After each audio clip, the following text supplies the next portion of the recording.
Good evening from my side. I am honored to be on the panel today with great guests from different perspectives. First of all is Graeme Smith, who we just saw on screen in his own documentary. If you like to join.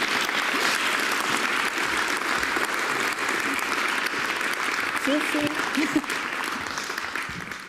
Then we have Hannah Neumann. She is a member of European Parliament and Vice Chair of the Committee of Human Rights.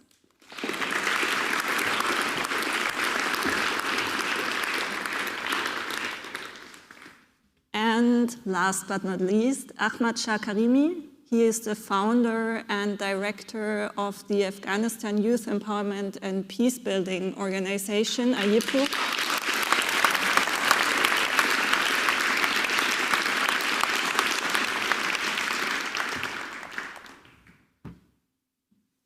Yeah, I would be interested first. We heard that the original cut of what we just saw was different. So what was it that changed your minds about the cut? As usual, foreign reporters and foreign analysts like myself were completely wrong about the situation in Afghanistan. And so when we started shooting in 2019, we didn't expect the Taliban to make a full military takeover of the country. So it involves some very last-minute edits. The version you saw here sort of cut the ending that was hopeful about a political settlement. Okay. We had hoped that the process in Doha could lead to a compromise between the Taliban and their enemies, and we were wrong. So yeah, at the very last minute, we had to sort of rewrite. Most of the film was the same, to be honest, because the framing at the beginning, when you say the war was a disaster, well, yeah, it was a disaster. But it was not the kind of disaster that we expected. So when did you make the last changes? A few weeks ago, okay. As Kabul was falling. Okay, yeah. During that time. Yeah, I was just wondering, we just saw a movie on your country, Ahmad. Yes. How did you feel of the image transported in the documentary on your country? I mean, you are a peace builder. You are also watching the whole process and everything. So I would like to know your opinion on the perspective given. Please be honest about any mistakes. First, I would like to take the opportunity and thank the government of Germany for their support to get us here, and also the European Union for evacuating Afghan human rights defenders, peace builders, journalists. And since we got in Berlin, people have been very kind, very supportive. They've went out of their way to make us feel at home, and they've been supportive, generous, and we feel humbled and touched by the generosity and hospitality.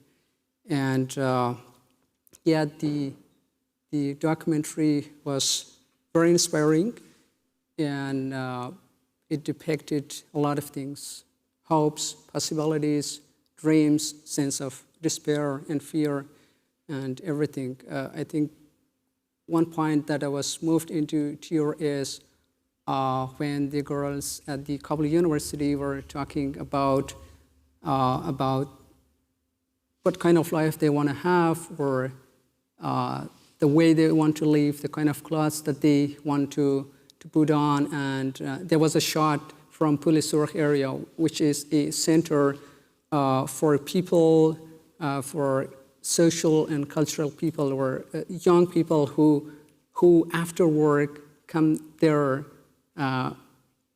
to see, to share, and to exchange ideas, and to have tea, and to talk. And but now it is like those kind of freedom and everything is gone, and the collapse of the government, or the collapse is not a collapse of government, but also a lot of dreams, a lot of possibilities, a lot of hopes are destroyed, and the 2 decades have been synonymous with possibilities, with change, with a lot of hope about a better, a peaceful Afghan society. And now you see that everything is gone and we are back in square one. And the documentary was very inspiring and chilling and heartbreaking, that it reflected on different,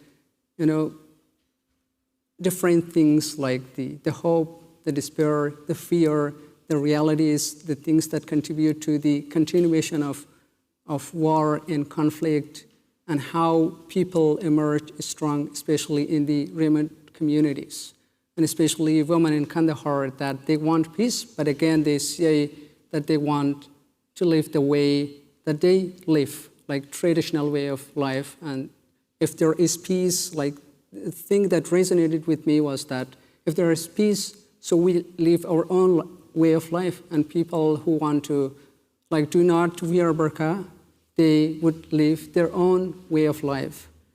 And the sad thing is that, there was so much of hope among young people, particularly women and ethnic minorities, when the peace process started.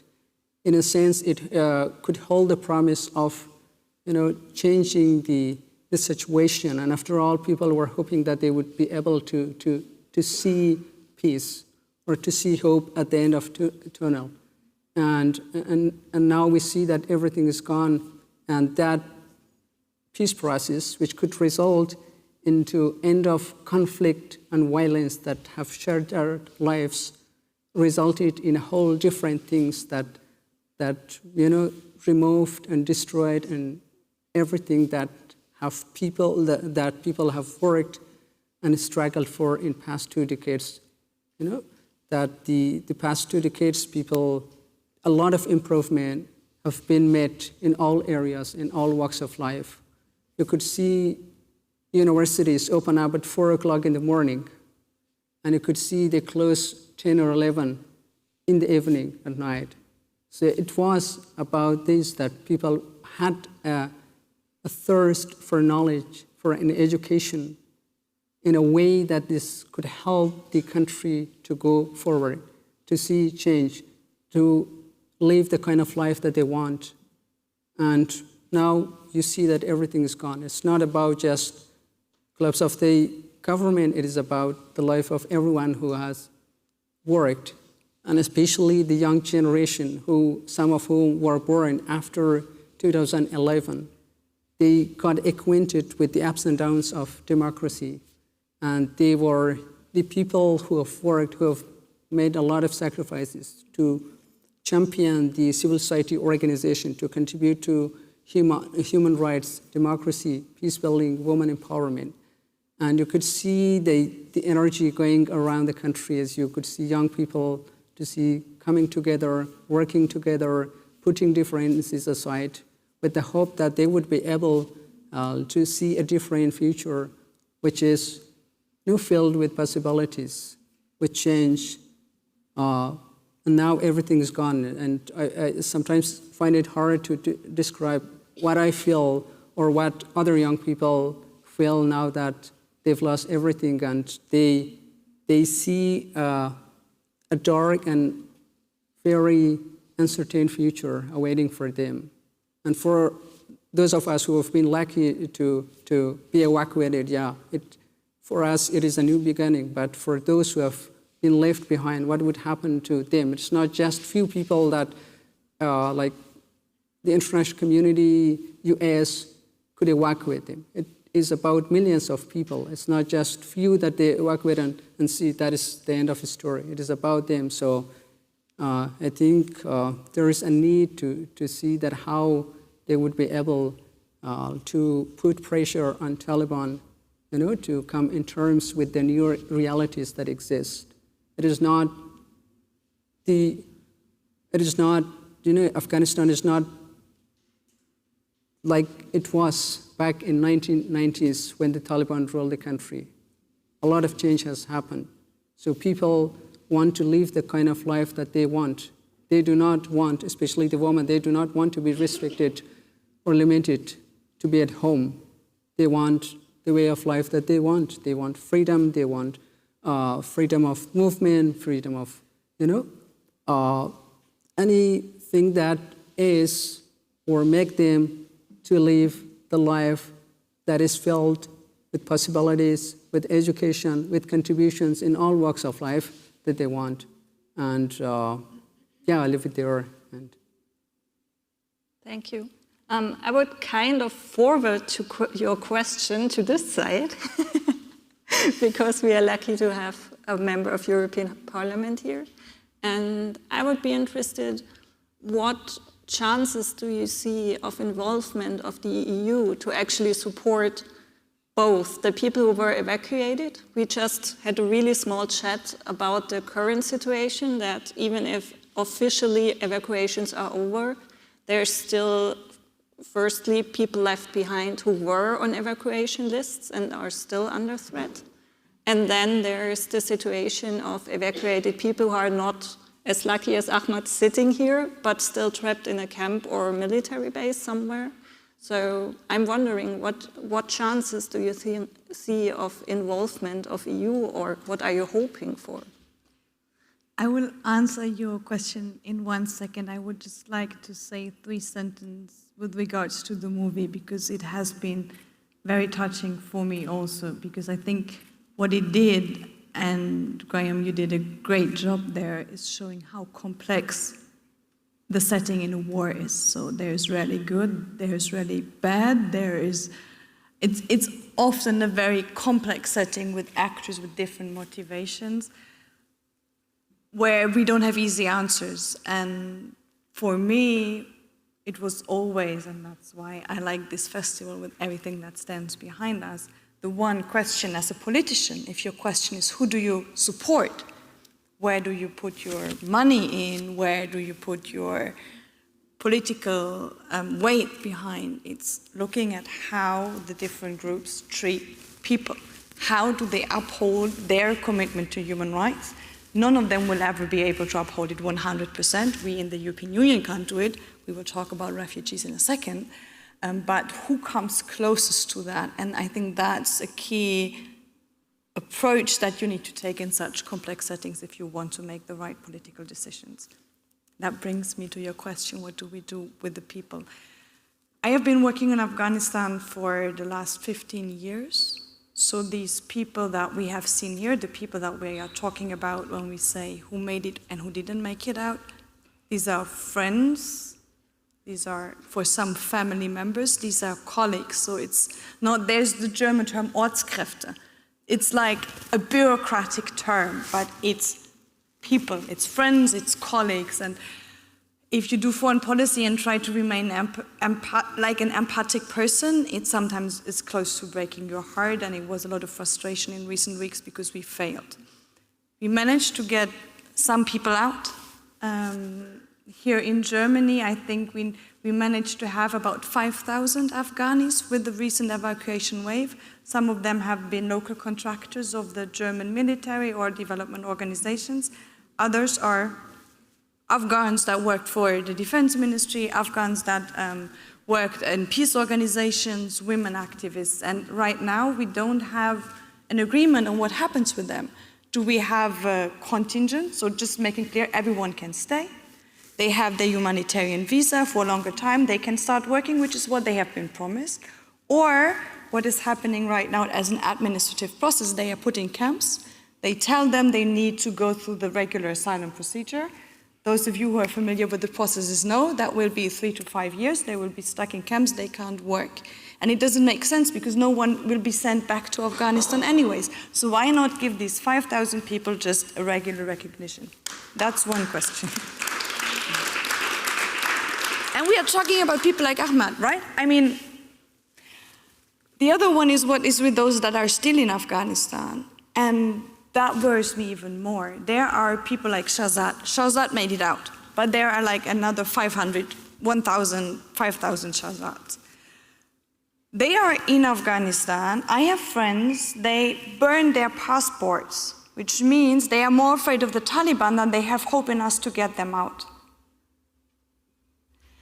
Some of them made it to Pakistan. But what is the perspective? Us, as we don't have resettlement contingents at the European Union, it means we are telling women's rights defenders that have been fighting the Taliban to go to neighboring countries like Pakistan to do what exactly in Pakistan, which is the breeding ground of the Taliban. So they will not have a future in Pakistan. So that is also our responsibility to seriously discuss resettlement contingents. Just as Germans, for our project partners, we have a responsibility for 50,000. Sounds a lot? Isn't. We could take in 500,000 Syrians a year a few years ago. The capacities are there. So 50,000 is nothing. And the Canadians already pledged 20,000. And I hope there will be a pledging conference on the European level early October, which is organized by Commissioner Johansson. So she's like the Seehofer on European level, but a bit more progressive. Sorry. She's having a pledging conference where now we are moving beyond this. One member state can only take people in if every other does it, but it's more like a proactive pledging conference where each member state says how much they would be willing to take in. And I hope here Germany, France, the big countries will be able to speak about considerable numbers, because then only do we have a way to deal with the people in the refugee camps. At the moment, Pakistan doesn't let human rights defenders into Pakistan as long as they don't have an onward visa to the European Union, which they don't have because we don't have resettlement places. And that's how the whole track builds back. And I really hope that just looking at the situation, and I think your film did a great job there, looking, well, at the fight people had the last 20 years, and I want you guys to be able to go back soon and continue the fight, but that's why we have to get them out to make sure they survive right now. Thank you. Yeah, maybe one last question to this round before we open to the audience and other questions. I would like to know, I'm always wondering, because the point you made, we have this weird bureaucratical terms for people, especially in German, but also in other languages, they exist. And they also lead to weird conclusions. I saw it with Ortskräfte. It always sounded like, it sounds related to Streitkräfte, so like military. So many thought, oh, these guys can hold a weapon. And they didn't realize it's like one of my best friends is a translator, worked for the Germans. She is a tiny woman. She could never hold a weapon. I mean, I love her a lot, but she couldn't fight physically. And people have this image of these trained military fighters when they hear the term. And I think it's really important what you said, that it's about people. And I'm wondering, is there a chance, especially also looking at you, or both of you actually, to educate or to advocate for the fact to see people more as people and maybe get rid of certain terms, also in media narratives, in articles, and not speak of Ortskräfte or Flüchtlinge, or I don't know, we have so many terms that basically describe a legal status and not a person. And do you see a chance to actually change that and always?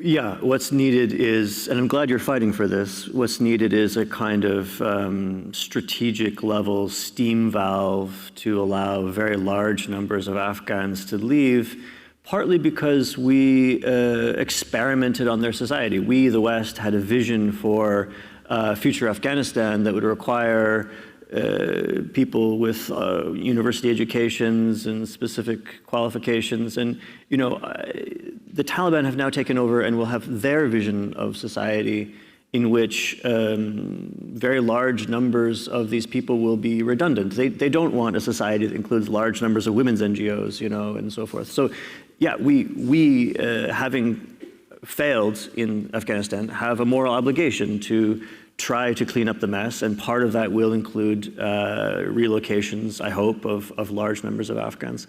But much more urgently, it requires sanctions to be eased.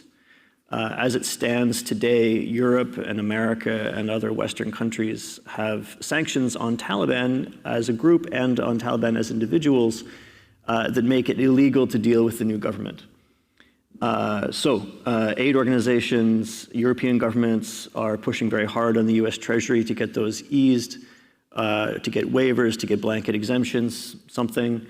You saw Aisha Wolasmal speaking in this film. She's receiving phone calls now from the women in the clinics that she works with saying, we are not receiving salaries. Why is that? Well, because the salaries were being provided through the health ministry. Who funded the health ministry? Germany funded the health ministry. Canada funded the health ministry. These are 75% of the budget for the entire state was being paid by foreign donors. Will, these foreign countries that went to war saying that we cared about women's clinics, saying we cared about girls' schools, do we still care about the women's clinics and the girls' schools? And if we do still care, that will require cooperating with the Taliban government to make sure that those things receive funding. And that will be difficult and humiliating for Western politicians. And I don't know if they can get over that humiliation. I really hope that they can, but there is a massive economic challenge now in Afghanistan. One of the people that you saw in the film, I hope you don't mind, Amirajan, he's here in the audience, one of the leading experts on Afghan politics. And we were talking before the screening saying that, the economic challenge is now the massive security, the massive challenge facing Afghanistan, not the security situation. I mean, the deadliest war on the planet Earth has finished. And now you're probably starting to see one of the largest humanitarian crises on the planet Earth. So it still requires a massive amount of engagement. And so I'm glad that politicians like yourself are still interested. So talking about humiliation, isn't there a lot of it in this whole 20-year war? I mean, there's like so many countries involved. All of them had hopefully great ideas. And then the second thing, we had this evacuation. We already said it wasn't really successful, at least not for all countries I know of. So it's basically adding up. So is there a way to get out of it? Do you see a chance?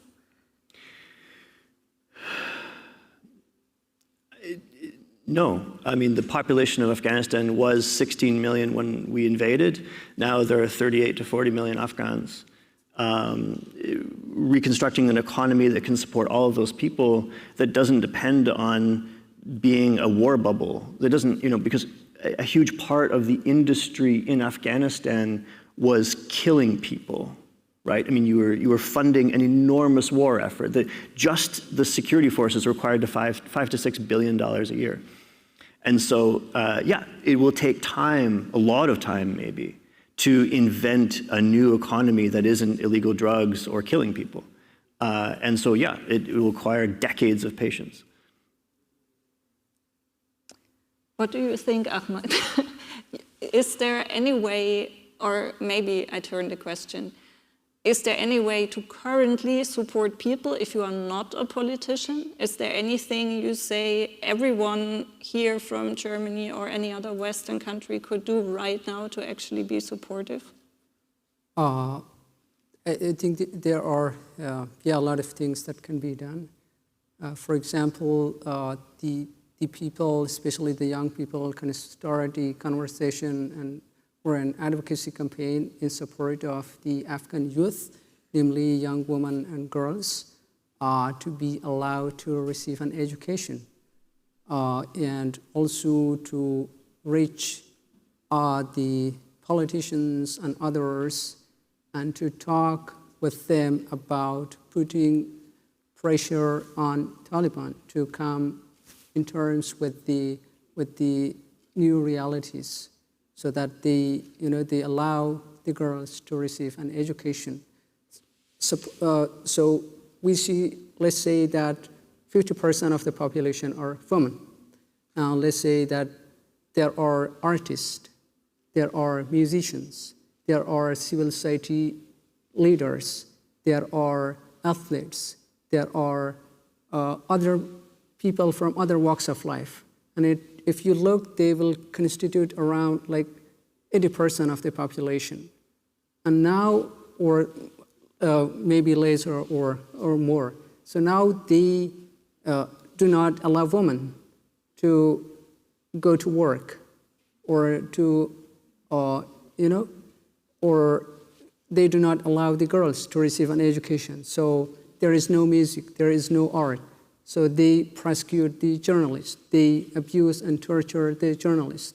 They, for example, follow or will kill the people who have worked with international NGOs or the journalists and others who have, championed and worked for human rights, for democracy and everything. So it is a lot of people. So if you look, it seems like they do not want anyone at all.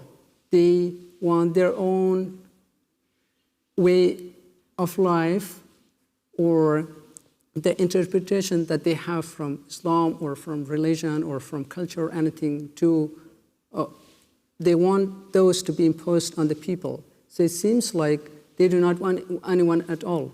If women are not allowed to work, if musicians and artists are not allowed to do their own art, if the civil society leaders or organizations are not allowed to operate. So it means that nothing is functioning there. There's no rights. So people can start a conversation about all this, that how the international community would be able to put pressure on Taliban, that they would accept this, they would allow the girls to receive an education. They will not prosecute the ethnic minorities that they have, that they have been prosecuted in the past and also in the present. So these are the things that can be done, and also at the same time to, support the organizations that they can reach at the local level to support people, and also, as Graeme said, that the society is in the brink of starvation. So a lot of people were working and now they are jobless. How they would be able to sustain their families? And they are not. So these are the things that can be done. And at the same time, if we look that a lot of people are now leaving their homes, they sell whatever they have in order to make it into another country. So a crisis is going on. If you look at the evacuation, so people were, getting on the wings of the airplane in order to, go outside. If you look, you maybe see those in horror movies, but that's something that is happening there. So if people are leaving, if they get on the wings of the airplane, they for sure know that if they get there, certainly they'll fall down. But again, they just want to, give it a shot. It is because of fear that they do not want to live under the Taliban. So if they are robbed of everything, their dreams, their hopes, their freedom of movement, of expression, of the life that they want to live. So what is left? It is just a survival, not a life that there is. And therefore, it is important that the international community, UN, they sanction the organizations, the countries, or the individuals who support the Taliban, and also put political pressure on Taliban to, let women and girls to receive an education, to go to work, and they do not follow or prosecute the people, the soldiers, the journalists, and others who have worked for the government or for international organizations. So these are the things that I feel like can be done at the moment. Okay. Do we have time to give it to the audience?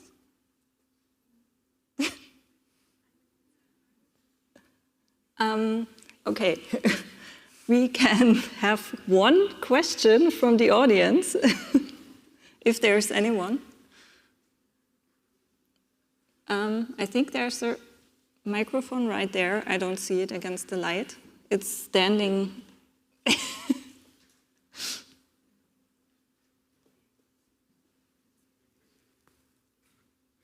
Surprised that I'm the only one. First of all, thank you very much for this amazing production. I'm Carsten Berger. I'm the Deputy Chair of the Young German Council on Foreign Relations. And my question is, what could be the solution right now? What could do the European Union right now? We have seen the Chinese standing and waiting there to go into the country with a lot of money, dealing and supporting the regime in a way. And Hannah, you are the person who is really much fighting for female foreign policy.